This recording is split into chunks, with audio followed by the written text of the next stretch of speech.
Olá, meu pessoal do quinto ano, tudo bem com vocês? Espero que sim.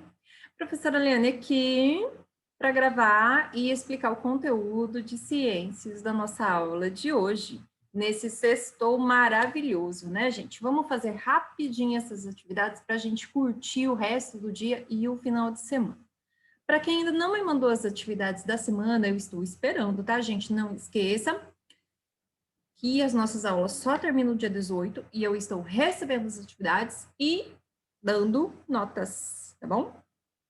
Pelo menos uma atividade por dia vocês têm que fazer e mandar para a prof, tá bom? Vou compartilhar a tela com vocês e assim vocês podem acompanhar o conteúdo da unidade 9 da nossa apostila de ciências na página 64, digestão e respiração. Então, a gente já pode ver aqui, ó, que tem fumaça, trânsito, uma loucura, né? Essas chaminés dessas indústrias. E hoje nós vamos responder nessa unidade essas perguntinhas básicas aqui. De que forma o ar poluído pode prejudicar nossa saúde? Qual é o caminho feito pelo ar dentro do nosso corpo? Qual é o gás que está presente no ar e é essencial para a vida de muitos organismos, inclusive os seres humanos? Qual é a função desse gás no nosso corpo? Então vamos lá. Ideias em construção. Você já reparou o que acontece quando a sua respiração, o que acontece com a sua respiração quando você se movimenta, correndo, dançando ou brincando? O número de respirações que o seu corpo realiza em um minuto aumenta ou diminui? Após você praticar atividades físicas, por que você acha que isso acontece? Registre as hipóteses. Então, quando você corre, a sua respiração, ela acelera ou ela diminui? Como que você fica depois de uma corridinha? Agora, utilizando um lápis e um cronômetro, siga os passos a passo descritos a seguir para descobrir o que ocorre nessas situações. Essa atividade aqui, esse procedimento, a gente faria se a gente estivesse lá na escola, com os nossos colegas, tá, gente? Mas como não tem como, vamos deixar isso aqui para lá, para o ano que vem, né? Quando vocês estiverem lá no sexto ano, a professora de ciências vai trabalhar o corpo humano com vocês novamente, e aí vocês vão rever esses conteúdos. Por enquanto, a gente vai ver só os conceitos, tá? Então, vamos lá. Construindo conhecimento. O que é digestão? Os alimentos que ingerimos contêm nutrientes importantes para o bom funcionamento do nosso corpo. Para que possamos aproveitar esses nutrientes, o alimento precisa ser transformado em compostos menores que possam ser absorvidos pelo nosso corpo e aproveitado pelas células. Essa transformação dos alimentos chama-se digestão. Os produtos resultantes da digestão, isto é, os nutrientes, são aproveitados pelas células na produção de energia e de novas substâncias, garantindo o funcionamento do organismo. As frutas, assim como os alimentos que ingerimos, são transformados pelo nosso corpo no processo de digestão em compostos menores. Como que é o sistema digestório? Então, vamos lá. O processo de digestão, ele ocorre pela ação do sistema digestório. O sistema digestório é composto pelo tubo de digestão, que desce aqui da garganta, tá? E vai descendo até os órgãos anexos a ele. O tubo digestório é formado pelas seguintes estruturas: boca, faringe, esôfago e aqui embaixo o estômago e um pouco mais para baixo o intestino delgado, um pouco mais para baixo o intestino grosso, que são aqueles filamentos mais grossos que as pessoas têm, e por final o ânus, né, que é por onde o sistema digestório elimina o que não faz bem para o nosso corpo e nós ingerimos. Então, vamos lá. Os alimentos percorrem um caminho dentro do tubo digestório enquanto eles estão sendo digeridos, Já os órgãos anexos são as glândulas salivares, o pâncreas, o fígado e a vesícula biliar. Eles produzem substâncias que são essenciais para que a digestão ocorra. Então, observe a imagem a seguir, a composição do sistema digestório. Então, nós temos a boca, que é a entrada dos alimentos. Na boca, nós produzimos a saliva, né, através das glândulas salivares. Depois, nós temos o pâncreas, tá? Aliás, a faringe, né, que desce aqui, ó, na garganta, né, até o peito. Aí, nós temos o esôfago, que é aqui essa parte. O estômago, que é aqui onde os alimentos vão parar, né? Descem pela boca, você mastiga, desce o bolo alimentar e vem parar aqui no estômago. Um pouco mais para baixo, nós temos o intestino delgado, que são esses filamentos aqui, ó. Eles são mais fininhos. Depois, nós temos o intestino grosso, que são esses filamentos maiores aqui, para onde o intestino delgado manda o que nós vamos eliminar, né? Ele vai conduzindo aqui por esse filamento mais grosso. E por final, então, o sistema digestório excreta, né, através do ânus, que é por onde as pessoas defecam, tá? Que é por onde saem as fezes. Aqui, perto do estômago, nós temos a vesícula biliar. Ela não está de azulzinho porque ela não é um órgão do sistema digestório, tá, gente? Nem as glândulas salivares. Elas são órgãos anexos, tá? Então, a vesícula é uma bolsa que armazena a bile. A bile é um líquido amargo que o nosso corpo joga aqui no sistema digestório para que o estômago consiga fazer a digestão, tá? É como se fosse um boldo, tá, gente? Essa vesícula biliar aqui, essa bile, como se fosse um jato de boldo sendo jogado no alimento pelo nosso próprio corpo. Nós temos esse líquido. É tipo um fel, tá, gente? Um líquido amargo. O fígado, órgão que produz a bile, uma substância que ajuda na digestão de gorduras, tá, gente? Por isso que eu comparei ele com o boldo, né? Porque quando as pessoas passam mal, a primeira coisa que a mamãe faz, a primeira coisa que o papai toma depois do domingo, né? É um chá de boldo. Então, essa bile é como se fosse o chá de boldo. É um líquido que ajuda na digestão de gorduras, tá? Aqui nós também temos o pâncreas, né? Ele está aqui, ó. É uma glândula que produz uma substância que ajuda na digestão. O pâncreas, gente, ele é responsável por uma substância que ajuda a equilibrar o açúcar do sangue, tá, gente? Então, quando o pâncreas falha, a pessoa tem diabetes. E é esse açúcar que o pâncreas não produz para ser jogado no sangue. Então, a pessoa começa a ter problemas de saúde. Então, quando ela ingere alimentos muito adocicados, né, o corpo da pessoa falha. Algumas pessoas, inclusive, têm que tomar insulina, que é o substituto do pâncreas. Só que é uma vida muito regrada e muito difícil. Então, cuide bem desse sistema aqui, desse órgão, tá, gente? Cuidem muito bem do corpo de vocês. Não comam doce demais.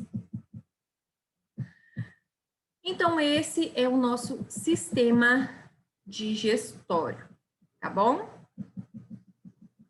Etapas da digestão. A digestão é um processo que ocorre por etapas. Ela se inicia na boca e termina no intestino grosso com a absorção de águas e sais minerais. O esôfago e o estômago e o intestino têm músculos em suas paredes que movimentam e empurram o alimento ao longo do tubo digestório. Esse movimento é chamado de movimento peristáltico e também ajuda a misturar os alimentos às substâncias digestivas. A seguir, vamos conhecer as etapas da digestão que acontecem em nosso corpo. Então, vamos começar pela ingestão de alimentos. A ingestão de alimentos é a entrada de alimentos no tubo digestório que ocorre pela boca. Nessa etapa, ocorre a mastigação e a deglutição do alimento. A mastigação é onde o alimento é triturado pelos dentes. A dentição, ou seja, o nosso conjunto de dentes, muda ao longo dos anos. Os recém-nascidos não têm dentes, ou seja, eles começam a nascer depois de alguns meses. Por volta dos 3 anos, a primeira dentição, conhecida como decídua, está completa, né? Então, ela é composta por 20 dentes com formas e funções distintas. Então, essa aqui é a dentição de uma criança. Ok? Incisivo central, incisivo lateral, canino, primeiro molar e segundo molar. Desse lado é igual. Aí, na parte de baixo, segundo molar, primeiro molar, canino, incisivo lateral e incisivo central.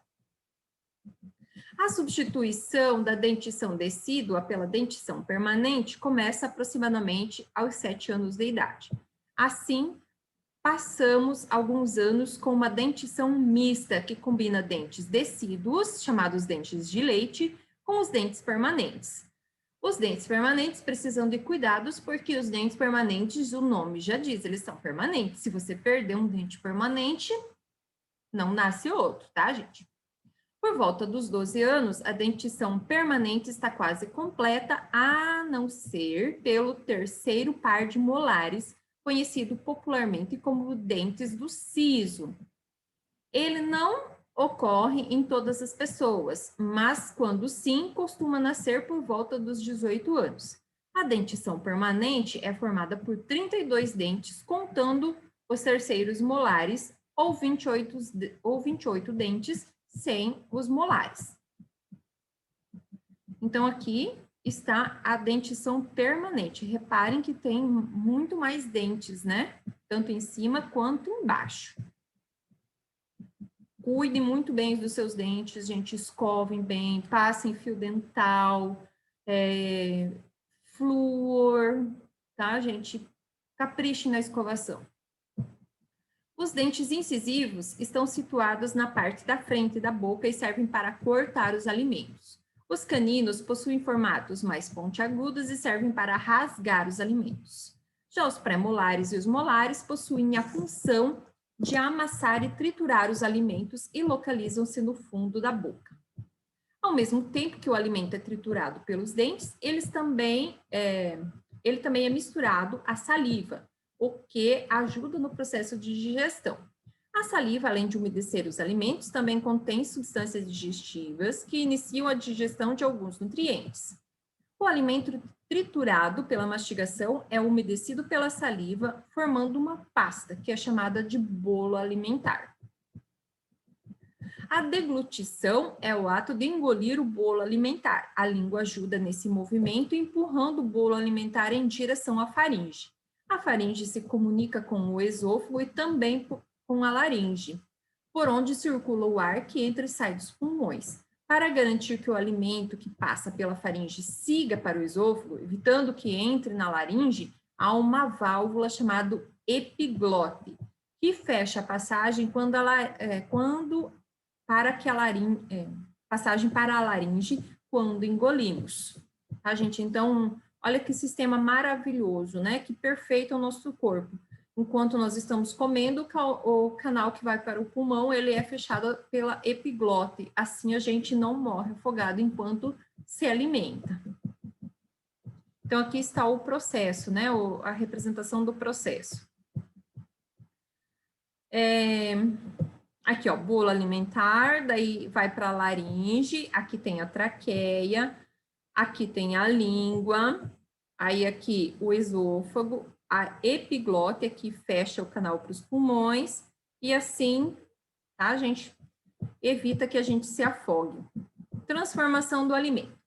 A transformação dos alimentos em substâncias mais simples e que podem ser aproveitadas pelas células ocorre por processos diferentes ao longo do tubo digestório. Na boca ocorre a mastigação que, como vimos, tritura os alimentos em pedaços menores e facilita sua mistura com a saliva. Na saliva, há substâncias que favorecem o início da digestão dos carboidratos, formando compostos menores. Após a deglutição, o alimento passa pelo esôfago e chega ao estômago. A parede do estômago produz substâncias que começam a digerir as proteínas. Os movimentos peristálticos impulsionam o alimento pré-digerido para o intestino delgado. Ali, o alimento recebe mais substâncias digestivas, produzidas pelo fígado, pelo pâncreas e pelo próprio intestino, completando a digestão. Ao final do processo de digestão, é formada uma pasta composta por nutrientes digeridos. A água e componentes não digeridos. Essa pasta percorre o intestino delgado, onde ocorre a absorção dos nutrientes, a parte da água, e depois vai para o intestino grosso, onde ocorre a absorção da água. Absorção dos nutrientes. Os nutrientes digeridos são absorvidos pelas células da parede do intestino delgado e passam para o sangue, tá, gente? Então, a parte boa do alimento vai para o sangue. A parede interna do intestino delgado é repleta de pequenas dobras ou pregas que aumentam a superfície do intestino em contato com os nutrientes, tornando a absorção mais eficiente. Então, é como se fosse assim, ó. Tá, gente? Os fios mais finos lá.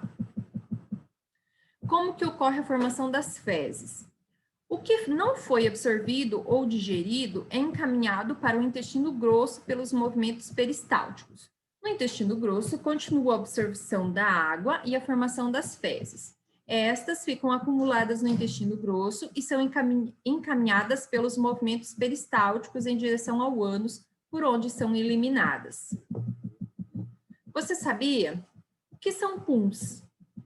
Os gases intestinais, popularmente conhecidos como PUMs, são formados pela ingestão de ar junto com a comida e pela liberação de gases durante o processo de digestão de alguns alimentos.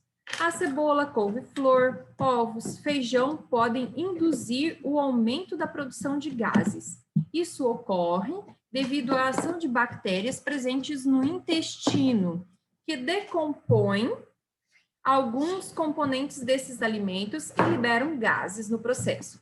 Esses gases se acumulam no intestino e são encaminhados pelos movimentos peristálticos para o ânus. Respiração. Agora concluímos o processo, né, de digestão, já vimos o que é o sistema digestório, agora nós vamos para o sistema respiratório. A respiração pulmonar. A respiração pulmonar, também chamada de ventilação pulmonar, é a troca de gases que ocorre entre os pulmões e o ambiente. Por meio do sistema respiratório, absorvermos o gás oxigênio presente no ar e eliminamos o gás carbônico. Então, gente, o nosso pulmão, ele está condicionado a isso. Nós respiramos e inspiramos, tá? Quando nós respiramos, quando a gente suga o ar para dentro do nosso corpo, nós sugamos oxigênio. Quando nós liberamos gás carbônico. A árvore, ela libera oxigênio, porque para ela o oxigênio faz mal. E ela consome o nosso gás carbônico, que para nós faz mal. Então, é um processo de troca. O gás oxigênio é essencial para a nossa sobrevivência, assim como para a de muitos outros seres vivos. Ele é utilizado pelas células do nosso corpo para transformar os nutrientes absorvidos dos alimentos em energia para as células. Esse processo é conhecido como respiração celular. Assim, de forma simplificada, podemos dizer que a respiração celular, o oxigênio é usado para transformar os nutrientes, produzindo energia e gás carbônico. A energia é usada pelas células e pelo gás pelas células e o gás carbônico é eliminado pela respiração pulmonar. O sistema respiratório. Então, como é formado o sistema respiratório? Ele é formado pelas vias respiratórias e os pulmões. As vias respiratórias são formadas pelas cavidades nasais, a faringe, a laringe, a traqueia, que vem para cá, e os brônquios, que descem para os pulmões. Os pulmões são órgãos com textura esponjosa, formado pelos alvéolos pulmonares. Os alvéolos são pequenos sacos arredondados, envoltos por vasos sanguíneos muito finos.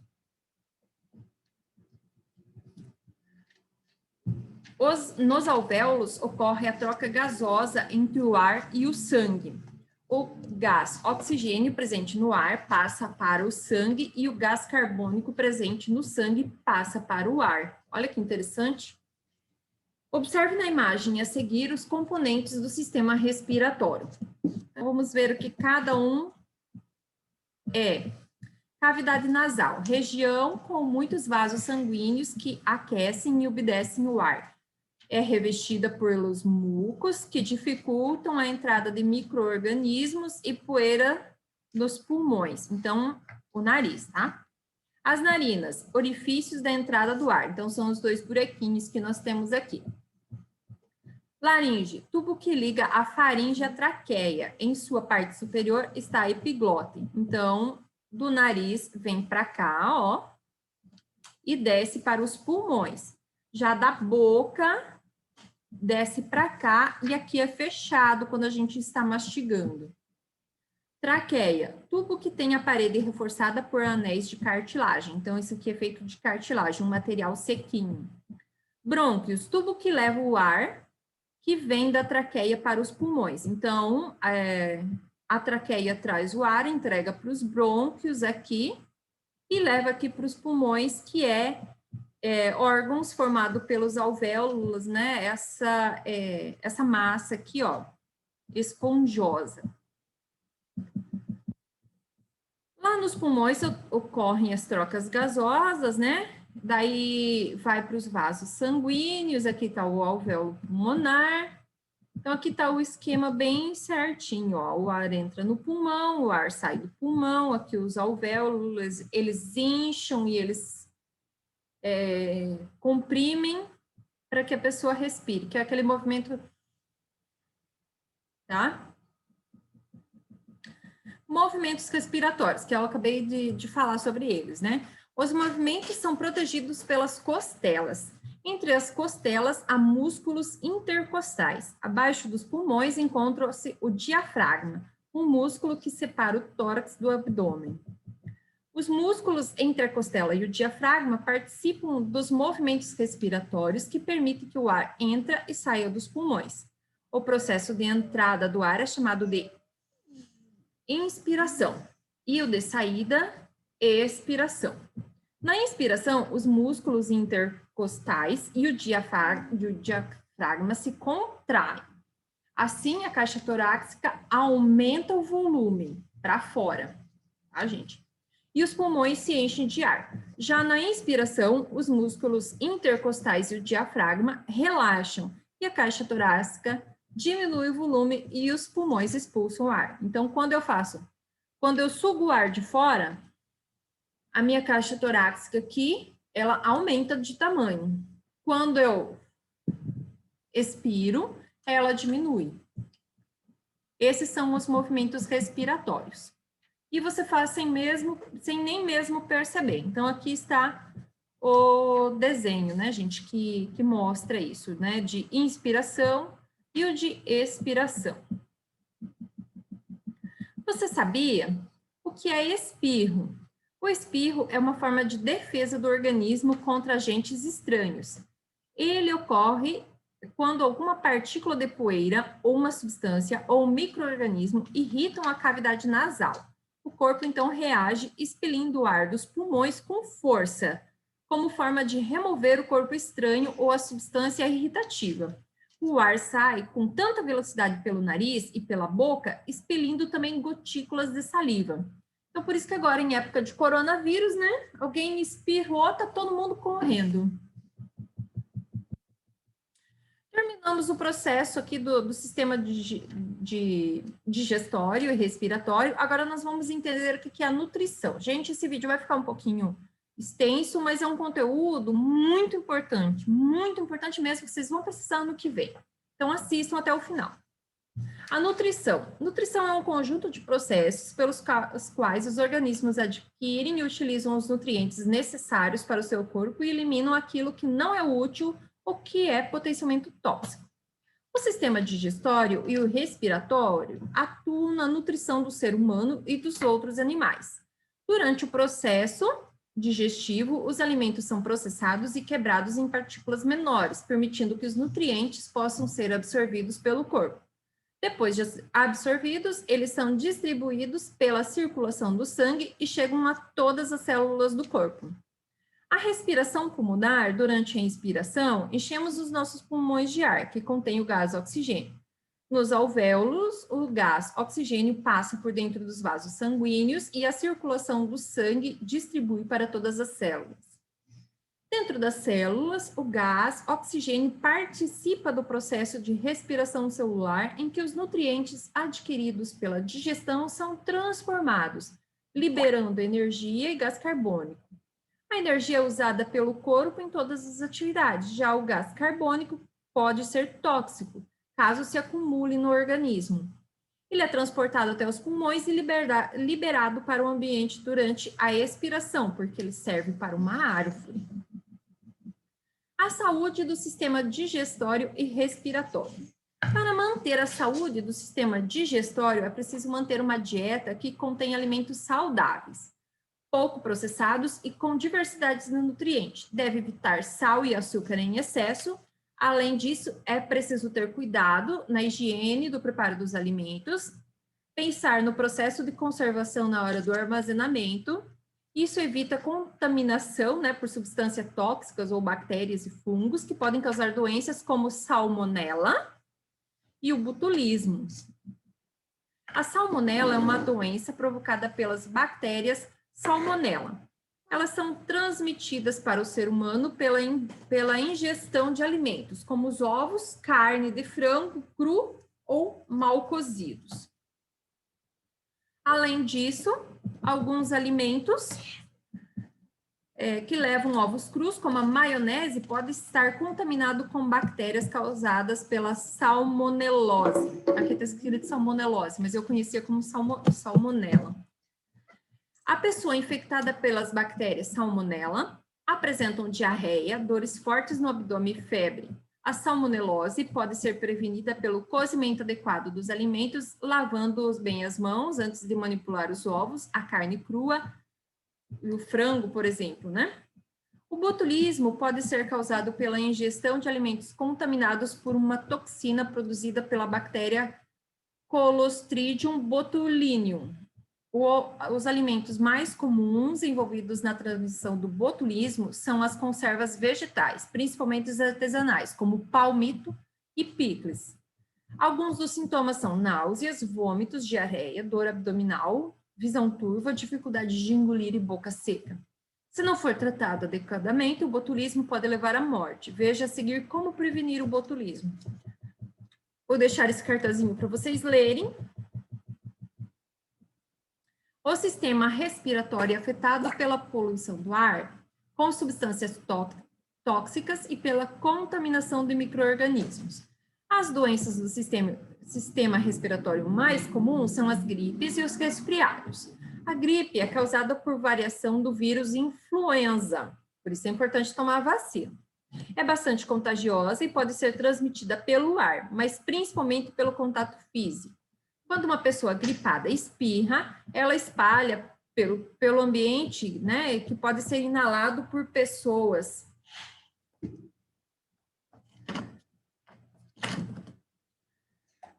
Além disso, o hábito de colocar a mão na frente da boca ou expirar causa a contaminação da mão. Assim, um aperto de mão ou o compartilhamento de um objeto pode levar à transmissão da doença. Alguns sintomas da gripe são febre, dor de cabeça, dores musculares, tosse. Já os resfriados são causados por vírus de muitos tipos. Os sintomas são mais brandos do que o da gripe, sendo mais comum coriza, dor de garganta e tosse. Para prevenir gripes e resfriados, deve-se evitar ficar em locais pouco ventilados e com aglomeração de pessoas. É o Covid, gente. Covid é uma gripe. Colocar o braço na frente da boca ao expirar, evitar compartilhar objetos pessoais, como copos, talheres e batons, lavar as mãos com frequência. Há vacinas que ajudam na prevenção da gripe, mas o Covid ainda não. Em algumas cidades, as doses fornecidas pelo governo são restritas ao grupo de maior risco, como idosos, crianças e mulheres grávidas. Então, o aumento da concentração de pessoas que vivem em grandes centros urbanos e da poluição do ar em locais tem provocado os elevados índices de doenças respiratórias. As substâncias presentes no ar poluído irritam as vias respiratórias e os pulmões, podendo causar inflamação e facilitar a entrada de micro-organismos causados por doenças. Pode ocorrer dificuldade de respirar, tosse e febre. Uma das formas de combater essas doenças é por meio de políticas públicas que incentivam o uso de combustíveis menos poluentes e o aumento da arborização da cidade. Plante uma árvore, gente. Nem que seja pequenininha, mas plante uma árvore. Aplicando a ciência. Microbiótica intestinal e saúde. Eu vou deixar esse texto aqui para vocês lerem, porque ele fala sobre vitaminas e probióticos. E aqui estão os exercícios da nossa aula de hoje. Mãos à obra aqui na página 80. Então, exercício 1, 2, 3, 4, 5, 6, 7, 8, 9, 10, 11 e 12. O que eu aprendi? Aqui tem uma revisãozinha, e aí tem os adesivos lá no material complementar dessa unidade 8 que vocês vão trazer para cá e colar aqui nesses lugares, cada um no seu lugar. Já vamos lá ver onde que eles estão. Página 85. Então, aqui vamos procurar os adesivos da unidade 9. Aqui, ó. Esses são os adesivos aqui, ó, da unidade 9. Eles começam aqui, na página 186, e vão até aqui, ó, 187. Aqui não, porque já é unidade 10, tá bom? Na próxima aula, unidade 10. Certo, gente? Obrigada pela participação, assista essa videoaula, faça as atividades e envie para a prof do privado. Um beijo, bom final de semana, até segunda-feira, nossa aula de língua portuguesa. Tchau!